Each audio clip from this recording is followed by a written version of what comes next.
이제 겨우 결혼 생활 1년 하고도 몇 달 보내고 이런 사연을 적고 있으니 한편으로는 이게 제 얼굴에 침뱉기를 하고 있는 게 아닌가 하는 생각이 들기도 하네요. 연애하는 동안 저를 실망시킨 적 한 번 없고 이 사람은 언제나 저희 편이라고 생각했던 남편이었습니다. 연애하던 시절에 따지고 보면 제가 잘못한 사소한 사건들에도 발벗고 나서주면서 저를 위해 목소리를 내주던 사람이었거든요. 그런데 정작 자기 가족들이 얽힌 일에는 소극적이고 중요할 때는 남의 편을 들어서 남편이라는 말이 괜히 있는 말이 아니라는 게 느껴질 정도로 정말 남이구나 하는 생각이 들 만큼 저를 서운하게 만들더라고요. 어떻게 보면 결혼하면서 저도 남편의 가족의 일원이 된 거나 마찬가지인데 같이 함께한 시간이 짧아서 그런지 제가 아무리 노력해도 저는 남의 집 사람이구나 하는 느낌이 들 때가 하루 이틀이 아니었습니다. 무조건 제 편을 들어주는 것도 바라지 않았어요. 그래도 적어도 3-4번에 한 번 정도라도 아니면 평생에 단 한 번뿐이라도 중요한 순간에 한 번은 제 편을 들어줬으면 했는데 남편한테는 새로 생긴 가족인 제가 아닌 원래부터 가족인 시어머니가 더 중요하구나 하는 생각밖에 들지가 않네요. 남편과 연애하던 시절에는 남편이 저보다 시어머니가 먼저라는 걸 몰랐습니다. 사소하게 다투었던 적마저도 손에 꼽을 정도로 적었기에 결혼까지 결심하게 되는데 큰 어려움이 없었지요. 결혼을 준비하는 과정에서 남편이 모아놓은 돈이 3천만 원도 되지 않는다는 걸 알게 되었습니다.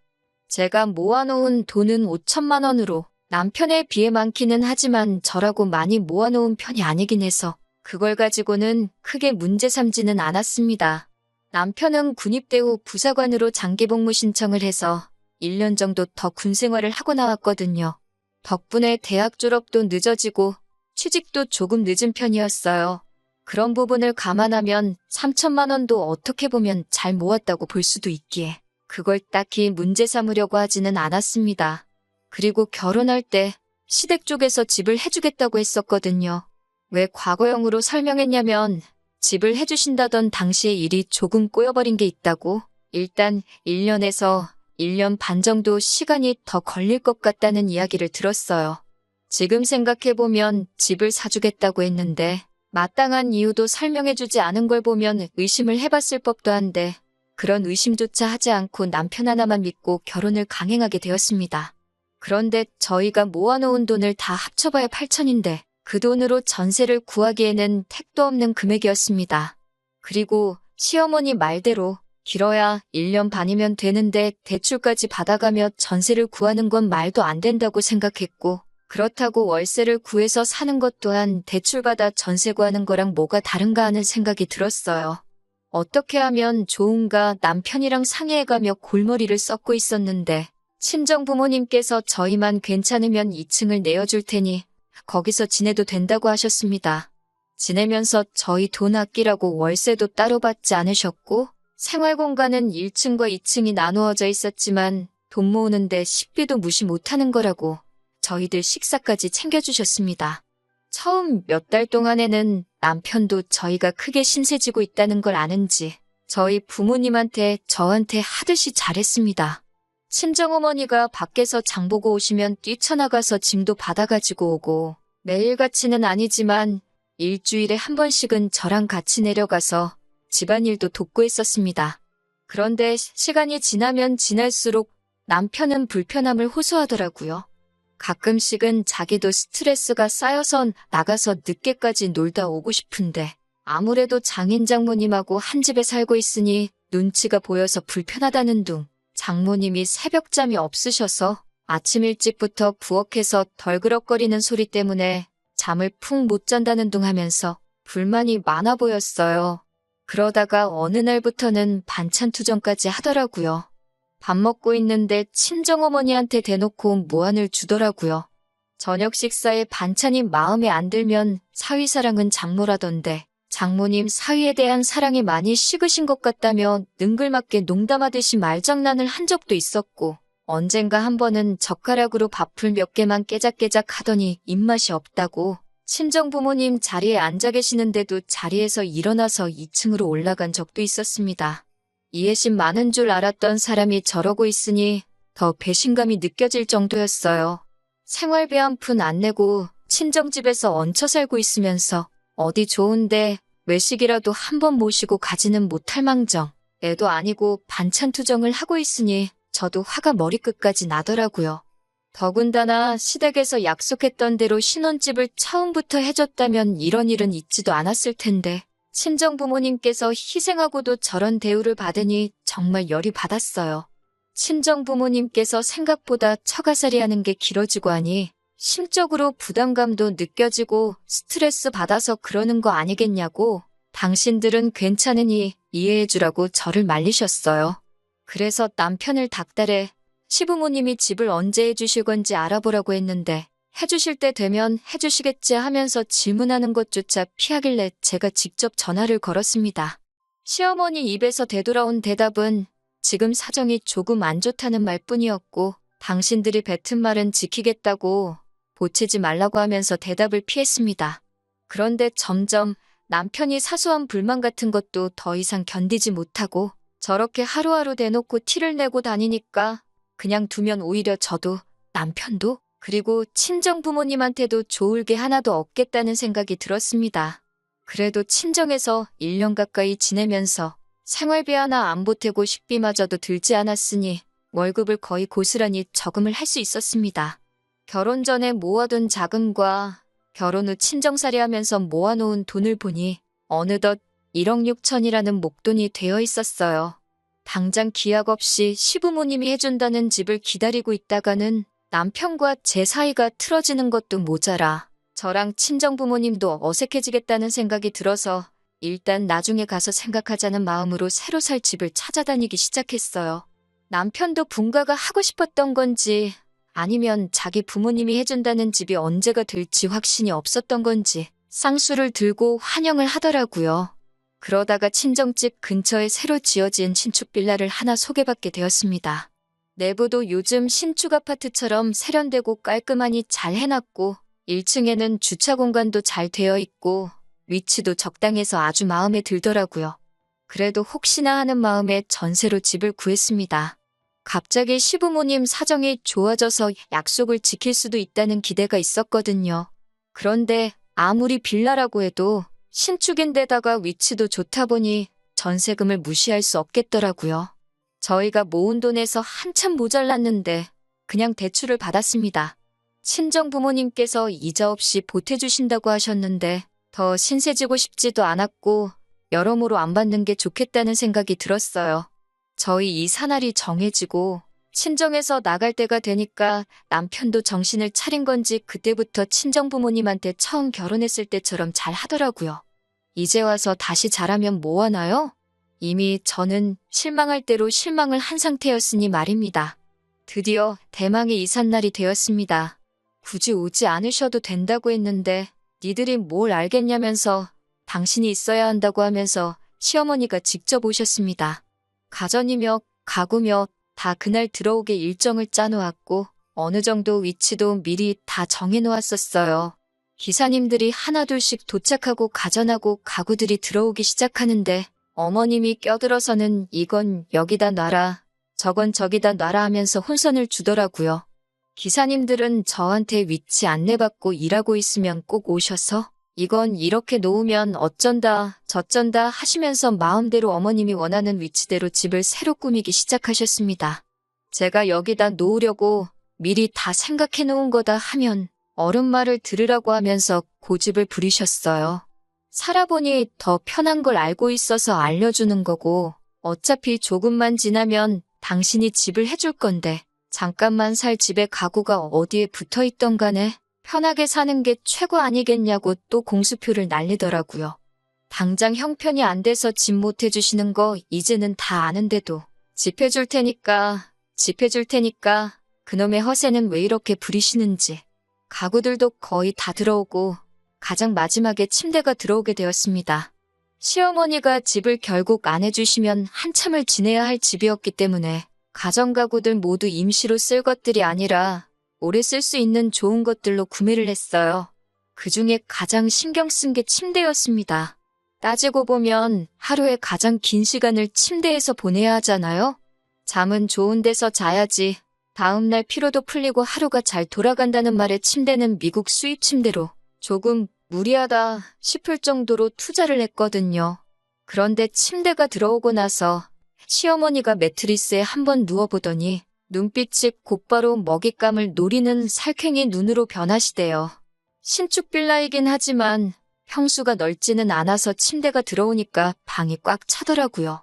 국내 브랜드 라지킹 사이즈보다 한 단계 더 크다는 칼킹 사이즈였으니 정말 침대 하나 들어가니 안방에 다른 가구가 들어갈 자리가 나오지 않았어요. 어차피 잠만 잘 곳인데 다른 가구 들어갈 필요도 없고 한동안은 아이 계획도 없기 때문에 남은 방 2개 있는 걸 서재와 옷방으로 꾸며놓았거든요. 그래서 방이 조금 좁아져도 상관이 없던 상황이었어요. 그런데 살쾡이 눈으로 변한 어머님이 안방에 커다란 침대가 들어차 있으니까 집에 비해서 너무 크다고 꼬투리를 잡으시더군요. 답답해 보이고 따지고 보면 저희도 이제 처음 독립하는 거니 신혼이나 마찬가지인데 침대에 빈 공간이 많아서 정이나 붙겠냐고 하면서 말이죠.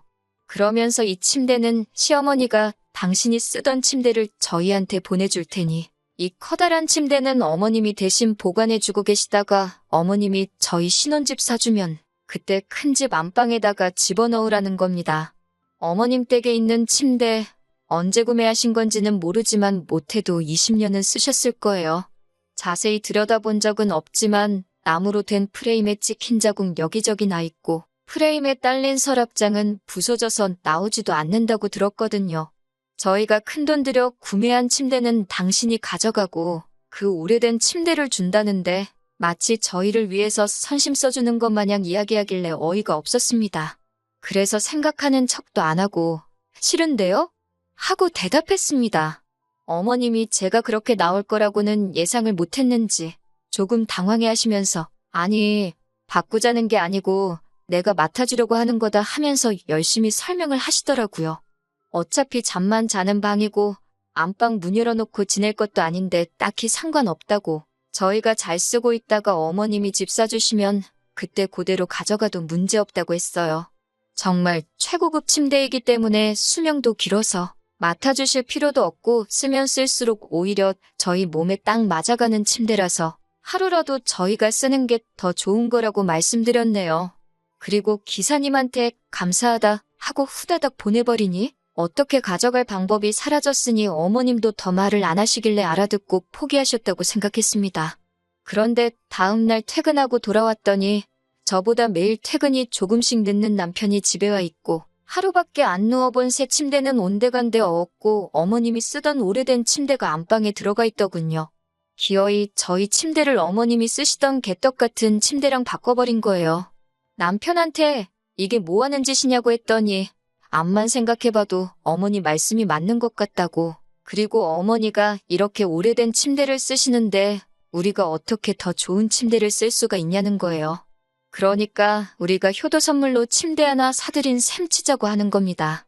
시부모님 침대 하나 새로 장만해 드릴 수도 있죠. 오래된 침대 쓰고 계신다니 남편 말도 아주 틀린 말은 아니었습니다. 그런데 그 말이 저한테는 너무 어이없게 들리더군요. 저희 친정부모님도 오래된 침대 쓰십니다. 심지어 침대 지탱해주는 판이 오래돼서 사가 부스러졌습니다. 얹혀 살던 사위된 입장으로 그 말을 들으면 자기가 새 걸로 사드린다는 말은 못해도 적어도 자기가 고칠 수 있나 한번 보겠다는 말이라도 할 수 있는 거 아닌가요? 그때도 듣는 척 많은 척 말귀를 알아들은 건지 못 알아들은 건지 딴 척만 잔뜩 피던 놈이었어요.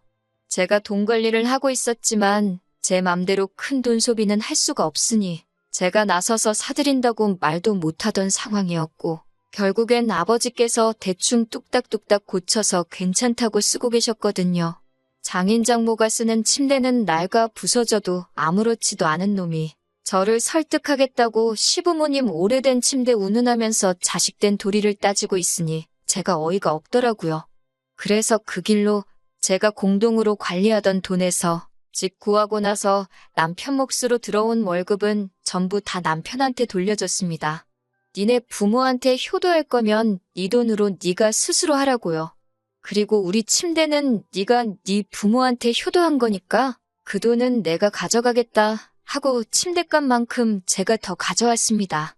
서재로 쓰려던 방도 시모가 고집부려서 인테리어를 엉망으로 해놓았거든요. 그래서 마음에 안 들게 배치해놓은 거 제가 밖으로 다 꺼내버리고 그 방을 제 방으로 만들었어요.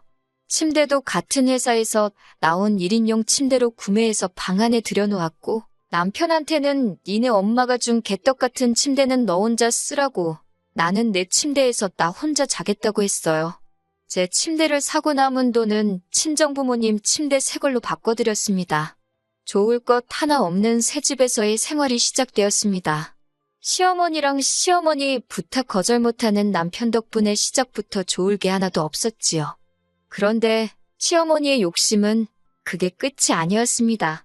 저랑 남편이 출근한 사이 비밀번호 두들겨서 집에 들어오는 건 기본이었어요. 비밀번호를 바꿔놓아도 들어오시는 거 보니 제가 백날 비밀번호 바꿔봤자 지 엄마 모시게 앞장서서 가르쳐주는 남편이 있기에 헛수고란 생각이 들어서 바꿔놓지도 않았습니다.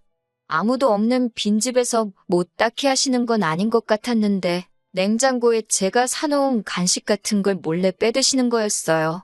어차피 누가 먹든 상관없는 간식인데 조금 치사하게 들릴 수도 있지만 시어머니랑 사이가 그러니까 솔직히 그런 거 드시는 것도 기분이 나쁘더라고요. 남편한테 아무리 따져봐야 어머니한테 집 비밀번호도 못 알려주냐고 되려 화를 내니 소용도 없는 일이었습니다. 그렇게 하루하루 짜증이 누적되고 있는 와중에 친정 부모님께서 저를 부르셨어요. 저한테 차키 하나를 건네주시더라고요. 저 시집가면서 시댁에서는 집을 해준다는데 친정에서 빈손으로 보내기는 뭐해서 저 타라고 외제차를 계약하셨다고 하셨어요.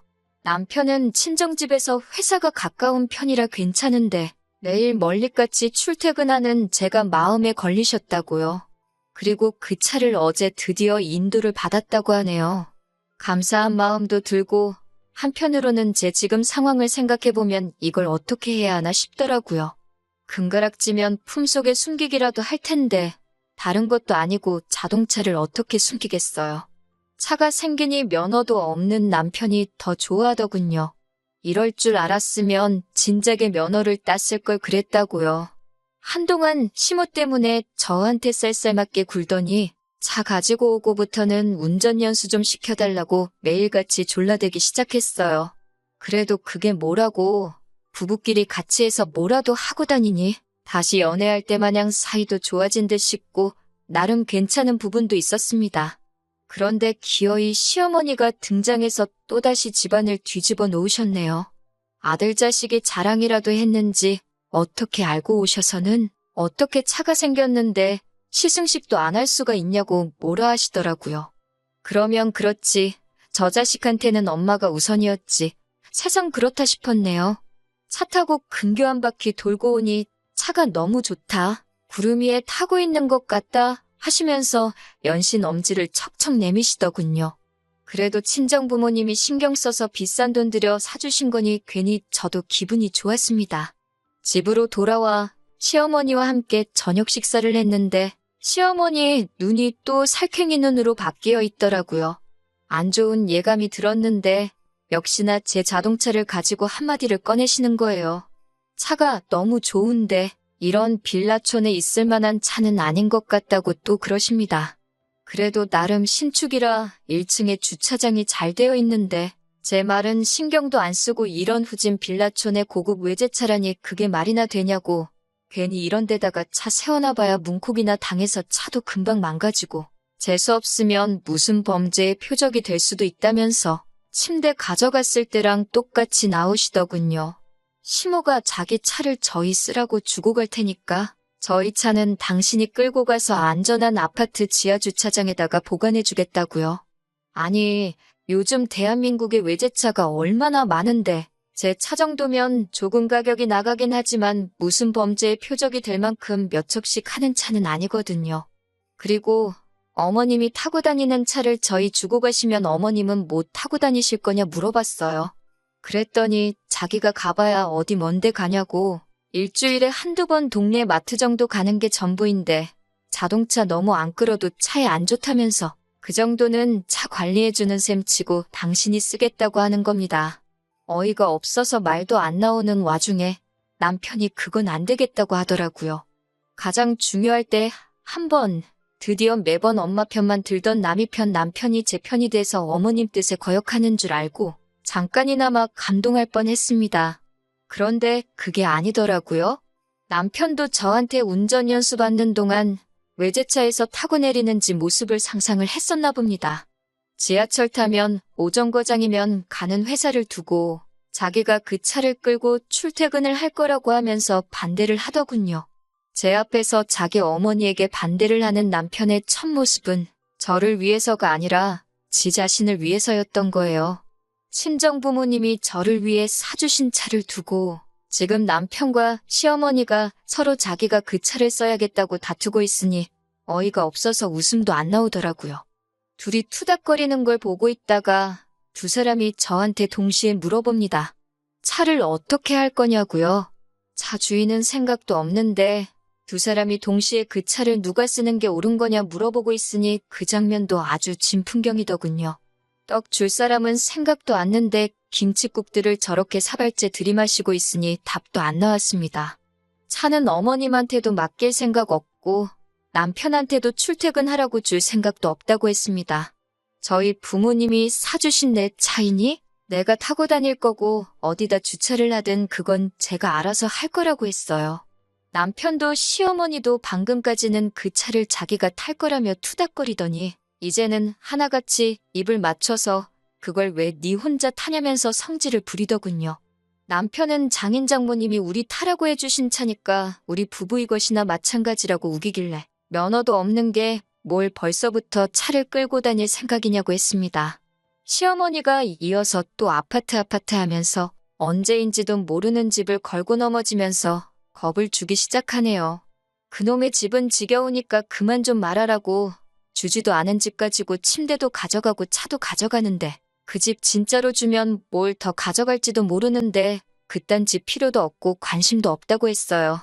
그리고 대체 뇌구조가 어떻게 되어 있으면 자식 부부 신혼살림을 탐을 내서 가져갈 생각을 하냐고 한마디 했습니다. 그제서야 외제차 사이에 두고 지 엄마랑 대립하던 남편도 저보고 말버릇이 그게 뭐냐고 또 엄마 편을 들어주더라고요. 아니면 제가 자동차 운전대 잡을 생각은 꿈도 꾸지 말라고 한 게 불만이라 엄마 편을 들었는지도 모르고요. 아무튼 그동안 남편한테 쌓였던 거랑 시모한테 쌓였던 거 전부 다 쏟아내고 저도 이제 이딴 집 며느리 자리 필요도 없다고 악다구니를 썼어요. 가족 앞에서 남이 편대는 남편도 필요 없고 언제 사줄지도 모르는 그놈의 집도 필요 없고 그걸 인질로 잡고 며느리 세간살이 다 뜯어가려는 시모도 필요 없다고 한참 성질을 내다가 이혼하겠다고 선언하고 집구석 뒤집어 엎어놓고 나왔네요. 그러고 나서야 남편이고 시어머니고 미안하다면서 침대도 돌려주고 차도 욕심 안 부릴 테니까 이혼 안 하면 안 되냐고 나오더라고요. 단칼에 거절했습니다. 합의 이혼 안 해주면 소송까지 갈 거고 그렇게 되면 위자료도 청구하겠다고 강하게 나오니 그 손에는 감수 못하겠는지 꼬리 내리고 이혼 도장 쾅 찍어주더라고요. 그렇게 1년 몇 개월 만에 저는 이혼을 하게 되었습니다. 친정에서 얹혀살 적에 시모가 사준다는 집 믿고 꺼드럭대던 남편을 보고 아니 애초에 신혼살림으로 산 침대를 보관해주겠다고 가져갔을 때 진작에 이 모자한테는 답도 없다는 거 깨닫고 이혼을 했어야 한 게 아닌가 하는 늦은 후회가 드네요. 저도 속물인 건지 사준다는 아파트 그거 하나만 바라보고 이 불합리한 상황을 견뎌왔나 싶어요. 이제 와서 하는 말이지만 정말 시모한테 집 한 채 해줄 경제적 능력이 있기는 있었는지 싶습니다. 결국 제가 질질 끌다가 이렇게 되었지만 마지막에 두 모자, 외제차 한 대 가지고 의견 대립하며 사오게 만들어 돈 앞에 장사 없다는 현실도 일깨워주고 하고 싶은 말은 다 해주고 나와서 속 하나만큼은 후련하네요. 아무쪼록 그렇게 서로 아끼고 못 사는 엄마 아들 연기하면서 큰돈 앞에서는 부모 자식 가리지 않는다는 그 의구심을 품고 살아갔으면 좋겠네요.